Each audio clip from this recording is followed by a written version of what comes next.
Well, hello everybody, and welcome to Real Wealth Network's weekly webinar. How you doing? My name is Ben Smith. I'm the Director of Investor Relations. Do a bunch of stuff for the company, investment counselor, all-around weirdo. Anyway, today's April 30th, 2019. Glad you could join us. So what we're kind of talking about today is, as you can see on your screen, Houston, Texas, and Albuquerque. It's a little bit unique because the same guy who you'll hear from on Thursday talks about both markets because his company is in both areas. And this particular webinar is more of kind of an overview of the market, and it's mainly a feeder webinar to get anybody who's really interested in the actual webinar to register for. And first you watch this one, you hear me kind of talk about the overall stuff, and then if you have not had a strategy session with myself or Joe or Aristotle, those are the three investment counselors, you won't be able to attend Thursday until you have.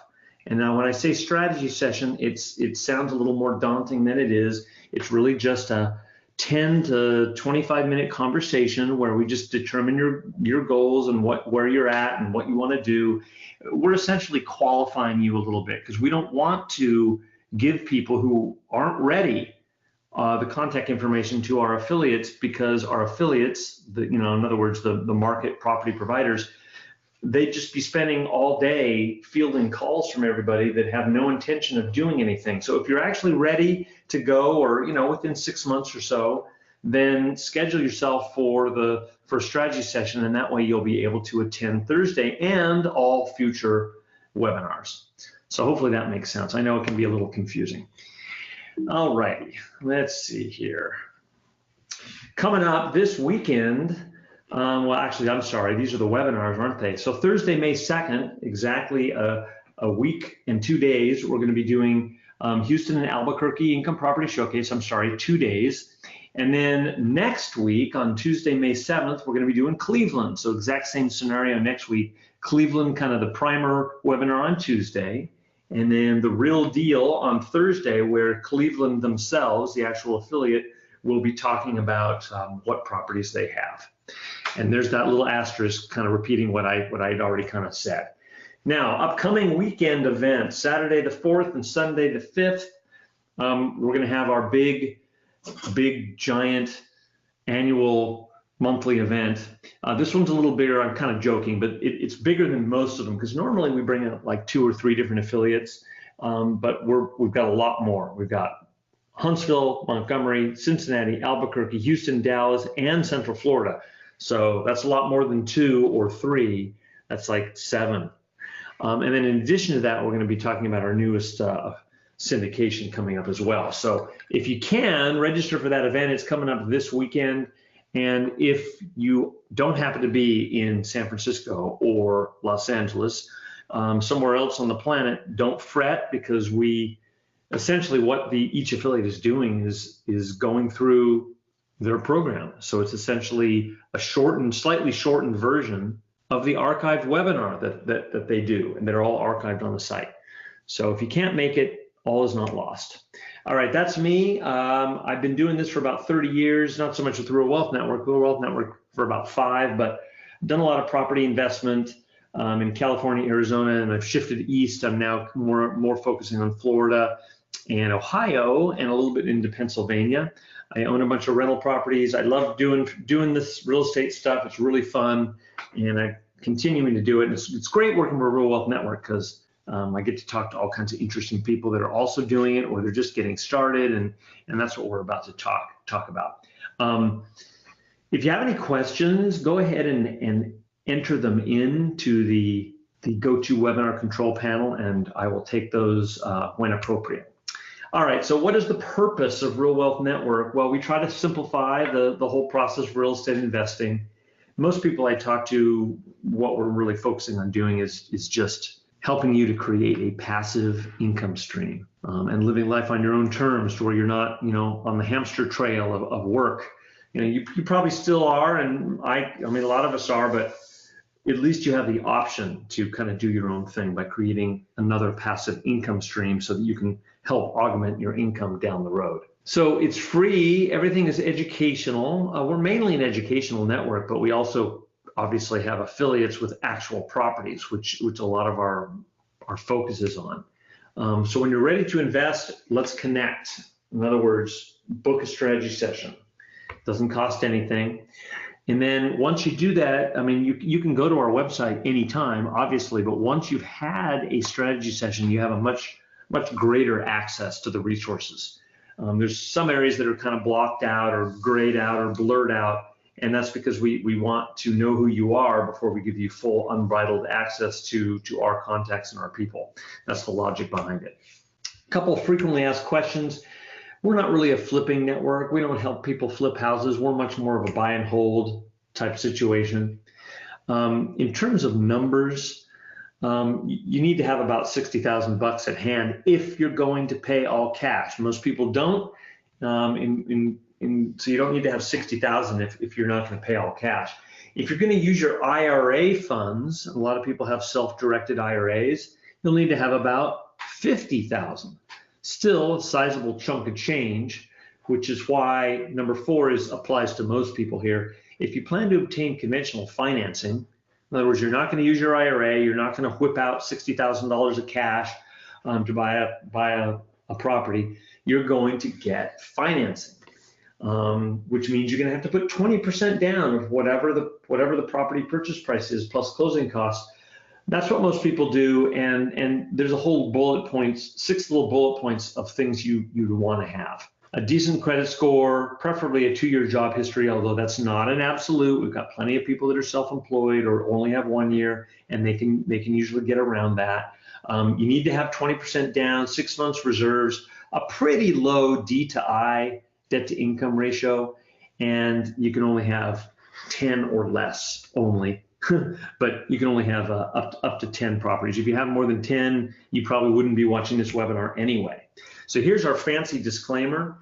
Real estate purchases, it's not a risk-free proposition.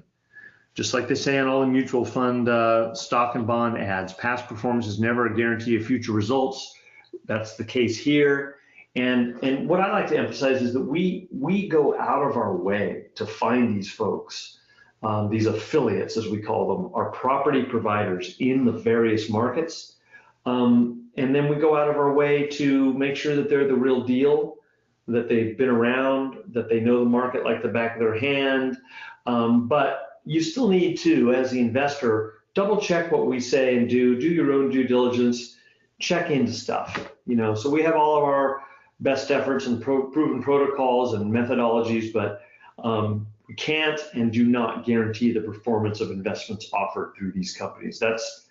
It's your responsibility to do your own due diligence. The other thing we always like to emphasize is anytime you buy a property, we require you to order an inspection. It's kind of part of the process. You'll get documentation from us saying, here's what you do and here's the steps in which you do it. And one of those steps is order a licensed third-party inspection. And then also get an appraisal.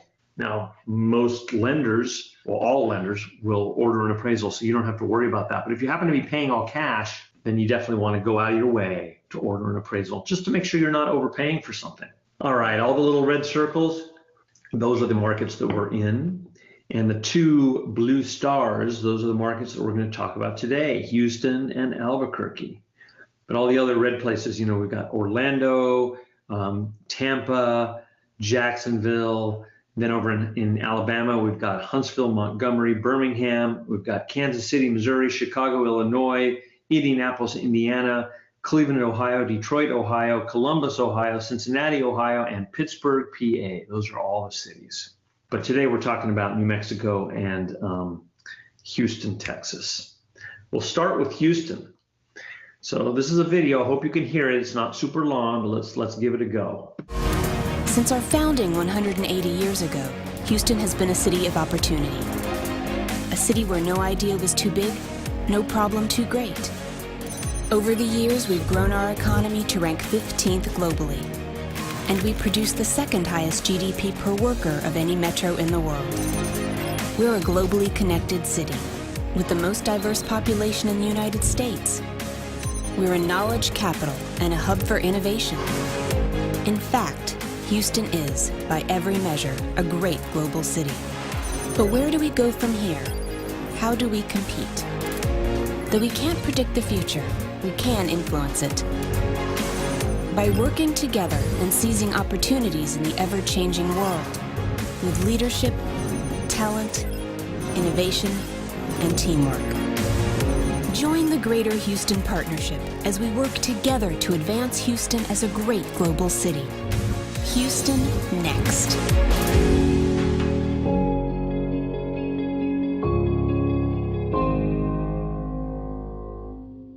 All righty, there we go. Straight from your local convention and visitors bureau, but it's pretty interesting. Nice graphics there. So I don't want to repeat everything that thing just said, but lots of jobs, big population, led the nation in job growth, and it doesn't seem to be slowing down. You know, everyone's always worried about hurricanes and stuff, and yeah, they exist, obviously, but even with our provider in Houston, you know, I could be getting the numbers a little wrong, but I think that they manage about 900 or so properties. And in Hurricane Harvey, you know, from 2 years ago, when 2017, when it basically just stalled over Houston and just dumped rain, they only had 2 problems and like 2 properties out of the 700, and that's because they don't invest in flood zones for the most part. I mean, they don't, so that really helps. Steady growth kind of ticks up. It is, I mean, talk about steady. My God, is there any variation at all? 15.87% change between 2010 and 2018 for overall population. Affordability, and the way these graphs work is we separate the overall metro area, which would be in blue, so in this case the Houston metro, and we then back out the neighborhoods that our affiliate invests in Houston. And you can see it's about 17,000 average purchase price lower in the neighborhoods that our affiliate invests in, and that's by design. You know, you're buying a rental property, so you don't really want to be in the high-end areas too much. It doesn't cash flow very well, so it's backing out a lot of that. It's also backing out the really bad areas, but these are like B and C neighborhoods. And then the orange is just what the overall average price is.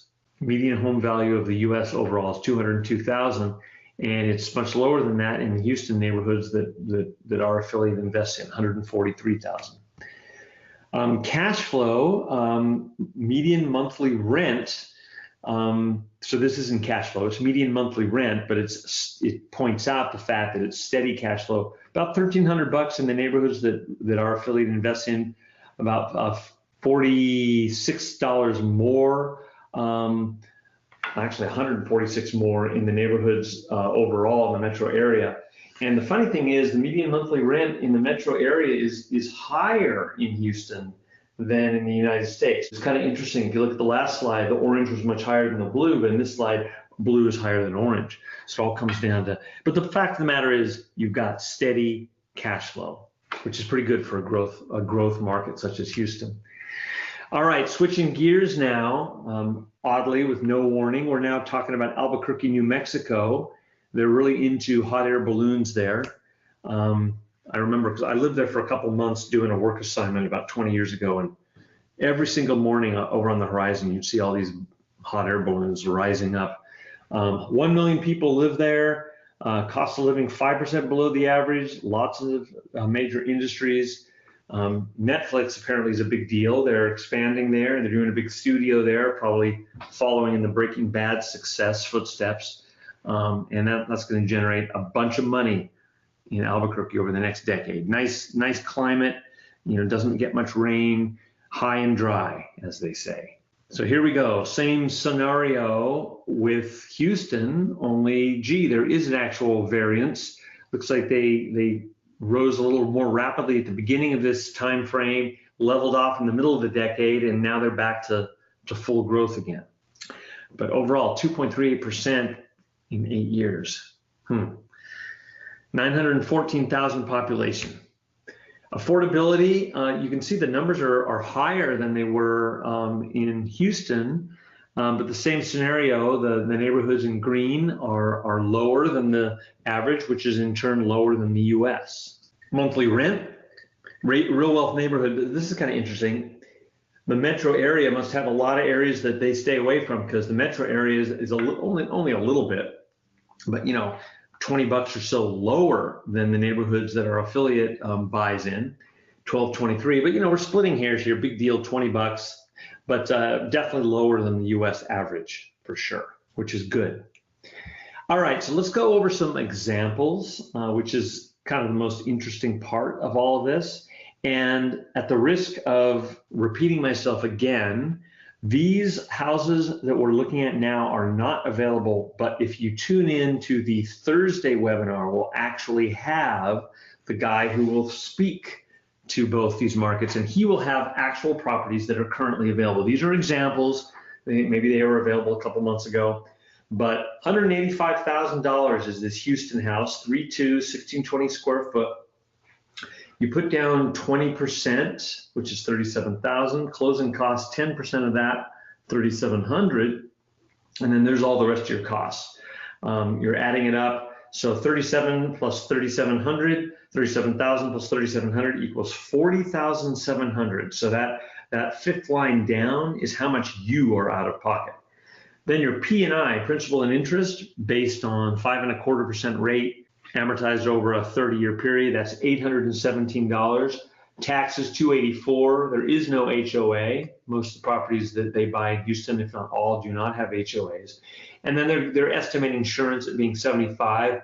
Property management going to be 8% of the rent.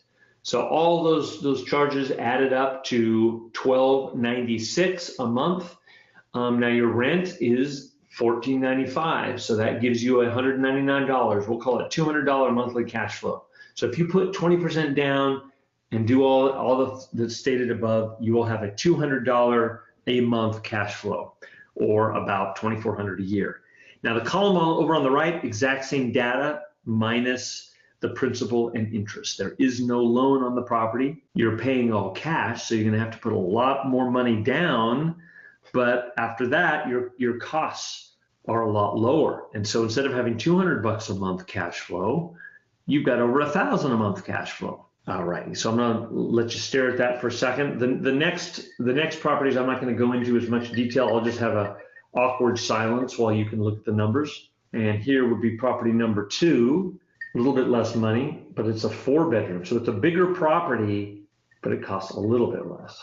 $250 a month cash flow if you put all cash down, $977 a month if you buy all cash. So people always ask, and what I always like to do is I divide one number into the other. Now keep in mind, remember the disclaimer, these numbers are not guaranteed, but I always just like figure out my rate of return. So let's look at the 80% column. Initial cash invested is $36,300. And then the very number at the bottom is annual cash flow. So let's take the annual cash flow number of $2,984, and we will divide that by your out of pocket, your initial cash invested, which is $36,300, and that equals an 8.2% rate of return. Now that assumes it's rented 365 days of the year and that you don't have any additional costs. The reality is, hopefully it will be rented all year, but if it does turn over, that will lower the rate of return. And if you have any repairs, which hopefully you won't, because this has just been rehabbed, but that's an 8.2% return. Now, if we go with the all cash route, you've got a lot more cash flow. You've got 11,732, but you're also dividing that by, it's 166,000 going out. So 160,650.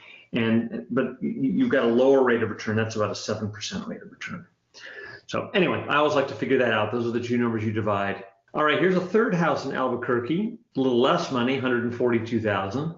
200 bucks cash flow if you put 20% down, $825 cash flow every month if you pay all cash, 8.3%.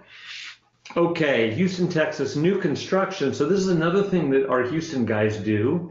All the three that we just saw were existing, but these are new construction. So they also do new construction stuff. They do duplexes and single family. So let's look at some of the pictures of these things. Looks like there's a duplex in the middle. Nice plank vinyl flooring. Okay, now we are in Albuquerque. You know what? I'm sorry here. Let me just do this. Yeah, all the three examples were existing.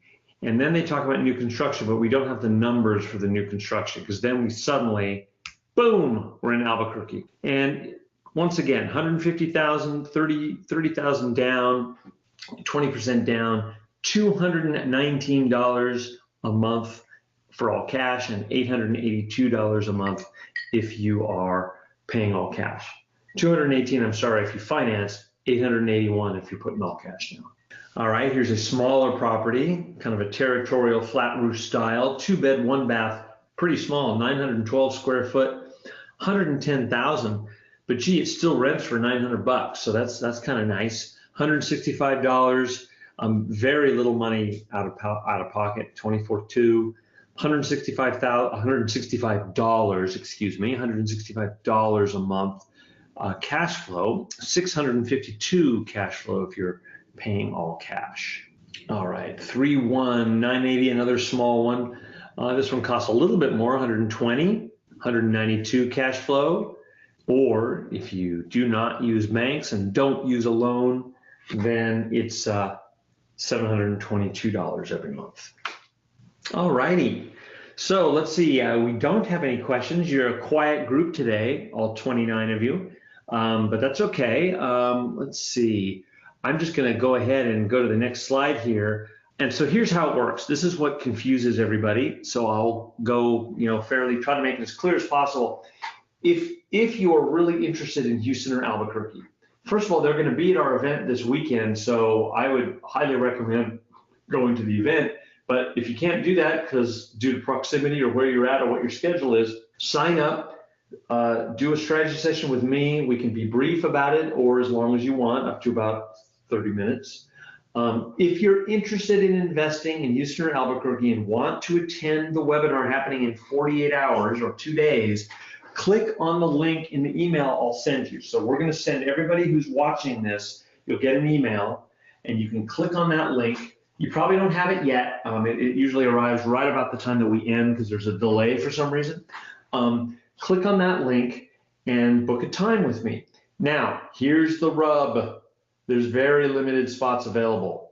I'm actually pretty booked already tomorrow. There are a few slots, but so that's why I added this line. If you don't have any spots available and it's just like, hey, I really want to attend Thursday's webinar, darn it, I want to watch that. I want to talk to Ben first.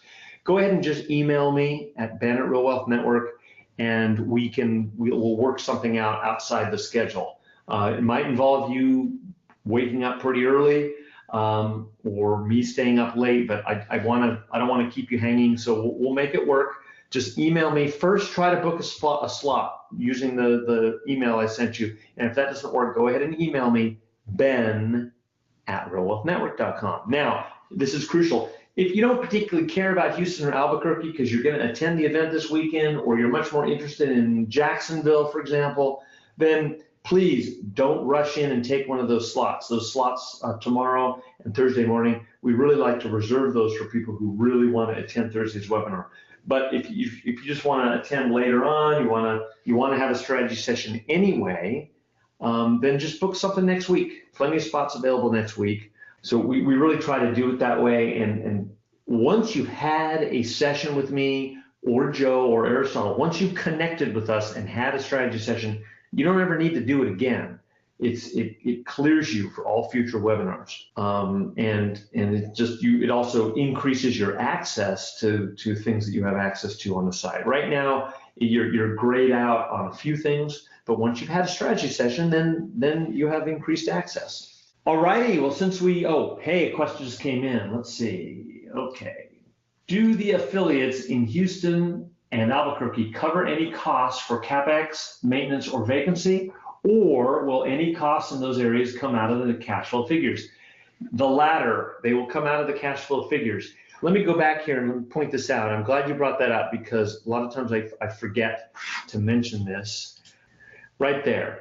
Over here, I don't know if you can see my mouse moving, but in this little paragraph here, it says, it is also recommended that buyers set aside reserves for potential vacancies and or maintenance costs, typically calculated between 3 to 6% of rents. So this property here, oh, how convenient. That makes the math easy. This property rents for $1,000. So we recommend that you set aside between $30 and $60 every month. You have it, it's your money, but just don't go spending it. Don't go using it to pay down the principal on this loan. Save it aside so that inevitably when a tenant does leave, you've got some reserves saved up. And quite frankly, that's not enough. That's just ongoing reserves. It's crucial that, I think the going rate that Kathy usually recommends is about $5,000 reserves for your first property. It doesn't need to be $5,000 for every single property, but you want to have. If you have 10 properties, do you need to have $50,000 liquid sitting around? No, I don't think so. But you should have, maybe $2,000 per property, $5,000 your first property, and then just kind of slowly, depending on your comfort level. But all righty, so let's see here. That about does it. We are done with this webinar. Like I said, you'll get the email, click the link if you want to connect with me. We will speak, and then you'll be a full-fledged go for Thursday's webinar, or just do it sometime next week, and you can do a full-fledged thing next week. All righty, that does it. Thank you so much, everybody. Appreciate it. We'll do this every week, and next week is Tuesday. On Tuesday, we're doing Cleveland, and then on Thursday, we're doing the Cleveland follow-up. All right, thanks, everybody. See you next week. Bye-bye.